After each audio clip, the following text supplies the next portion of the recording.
পরদিন সকাল, গুলশানের সেই নোটারি অফিসের বন্ধ কামরায় আমি আর আসিফ বসে আছি। আসিফের মুখে একটা বিজয়ী হাসি। আয়েশা বেগমও এসেছেন, উনি বাইরে অপেক্ষা করছেন।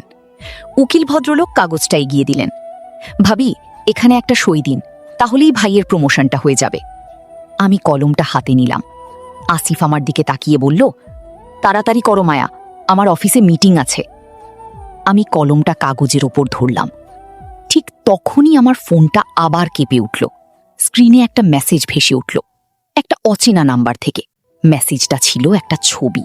ফারহানা একটা হাসপাতালের কেবিনে শুয়ে আছে, আর ওর পাশে দাঁড়িয়ে আয়েশা বেগম ফারহানার মাথায় হাত দিয়ে হাসছেন।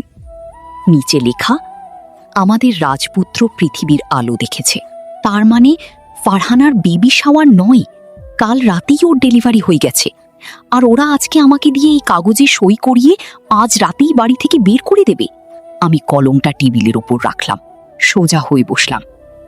আসিফ অধৈর্য হয়ে বলল, কি হলো মায়া, সই করছো না কেন? আমি আসিফের চোখের দিকে তাকিয়ে হাসলাম। এমন হাসি ও আমার মুখে গত 7 বছরে দেখেনি। সই তো করবো আসিফ, তবে এই কাগজে নয়, তোমার জালিয়াতির মামলার কাগজে। ঠিক তখনই ধড়াম করে নোটারি অফিসের দরজাটা খুলে গেল। ভেতরে ঢুকলো তানিয়া, 2জন পুলিশ অফিসার, আর হাতে ক্যামেরা নিয়ে একজন সাংবাদিক। আসিফের মুখের চামড়া মুহূর্তের মধ্যে সাদা হয়ে গেল। ও চেয়ার ছেড়ে দাঁড়িয়ে পড়ল। মায়া, এসবের মানে কি? আমি উঠে দাঁড়ালাম।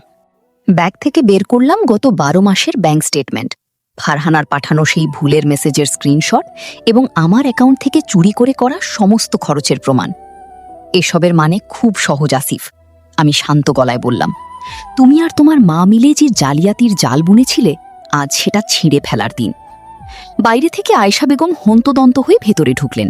পুলিশ দেখে ওনার মিষ্টি মুখটা ভয়ে কুঁচকে গেছে। মায়া মা, এসব কি হচ্ছে? তুমি পুলিশ ডেকেছো কেন? আয়েশা বেগম চিৎকার করে উঠলেন। আমি উনার দিকে ঘুরে তাকালাম। আয়েশা বেগম, আপনার নাতি হয়েছে, অভিনন্দন। কিন্তু আফসোস, সেই নাতিকে নিয়ে থাকার জন্য এই ফ্ল্যাটটা আর আপনাদের থাকছে না, কারণ এই ফ্ল্যাটের আসল মালিক আমি। আর আপনার ছেলে এখন জালিয়াতি আর নারী নির্যাতনের মামলায় জেলে যাচ্ছে। আসিফ রাগে কাঁপতে কাঁপতে আমার দিকে এগিয়ে আসতে চাইল। মায়া, তুমি জানো না আমি কি করতে পারি। পুলিশ অফিসার আসিফকে চেপে ধরলেন। একদম চুপ, থানায় চলেন, সেখানে গিয়ে কথা বলবেন। ডিজিটাল ক্যামেরার ফ্ল্যাশলাইটের আলোয় আসিফ আর আয়েশা বেগমের মুখগুলো বারবার ঝলসে উঠছিল। যে মানুষগুলো কাল রাত পর্যন্ত আমাকে রাস্তার ভিখারি বানানোর স্বপ্ন দেখছিল, আজ তারা পুলিশের গাড়ির দিকে হেঁটে যাচ্ছে। আমি অফিসের বাইরে এসে দাঁড়ালাম। ঢাকার আকাশটা আজ পরিষ্কার, মেঘ কেটে রোদ উঠেছে।